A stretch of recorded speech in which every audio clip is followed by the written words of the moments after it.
Speed editing রং এবং water সিলার ব্যবহার করার মাধ্যমে এত সুন্দর একটি কালার কিভাবে আনলাম চলুন দেখা যাক। প্রথমে আমি এখানে 2 চামচ পরিমাণ ওয়াটার সিলার নিয়ে নিয়েছি। তারপর এটার উপর একটু পানি দিয়ে দিব, সামান্য একটু পানি দিয়ে দিব। পানি না দিলেও হয়, তবে তাড়াতাড়ি যেন না শুকায় এর জন্য একটু পানি দিয়ে দিব। তারপর আমি প্রথমে এটার উপর কমলা কালার দিয়ে দিব হালকা। আমি এখানে 3-4টা কালার মিক্সড করে নেব এই কালারটা আনার জন্য। প্রথমে কমলা কালার দিয়ে দিলাম, তারপর এটাকে একটু ভালো করে নাড়িয়ে নেব। আমার এটাতে নাড়াতে একটু অসুবিধা হচ্ছে, তবে যাই হোক দেখি চেষ্টা করি।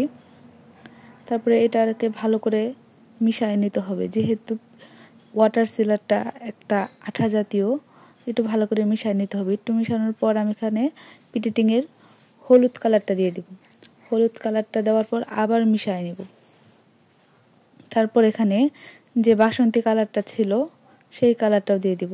আমি 4টা কালারের মাধ্যমে একটা সুন্দর একটা কালার আনার চেষ্টা করব, দেখি কি হয়। আপনারা এই 4টা কালার দিবেন, অবশ্যই সুন্দর আসবে। আমার একটাতে পড়ে যাচ্ছিল, এর জন্য আমি 2টার ভিতরে নিয়ে নিয়েছি। তারপর আমি এখানে লাল কালারটা দিয়ে দিব। একটা একটু মানে বাটিতে এক বাটিতে একটু হালকা কালার, এক বাটিতে একটু গাঢ় কালার করে নেব।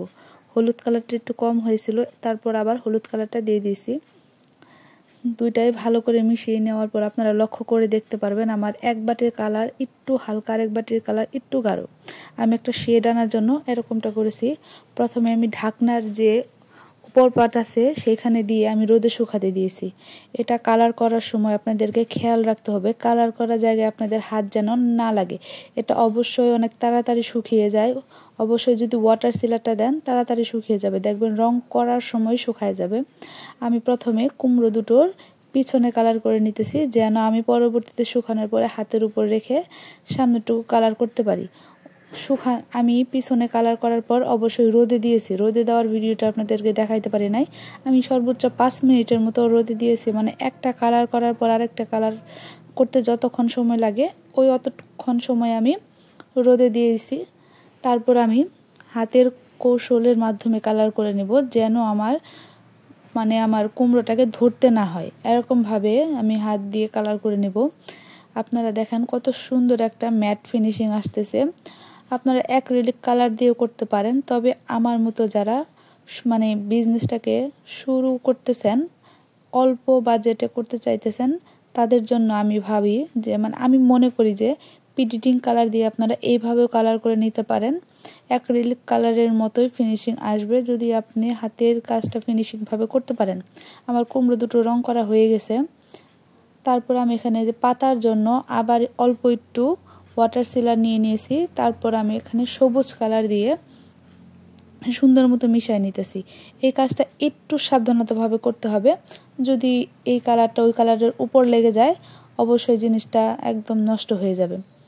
আমি সাবধানতা বজায় রেখে সুন্দর করে কালার করে নিব দুইটাই, আপনারা দেখতে পারতেছেন। আর দেখেন আমি রোদে শুকায় নেওয়ার পর একদম জিপসামের প্রোডাক্টের সাথে মিশে গেছে।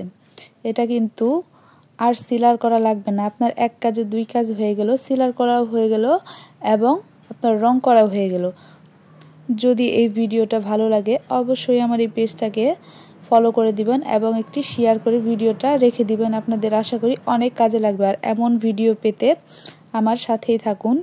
ভিডিওটা কেমন হলো অবশ্যই কমেন্ট করে জানাবেন। আশা করি আপনাদের ভিডিওটা উপকারে আসবে।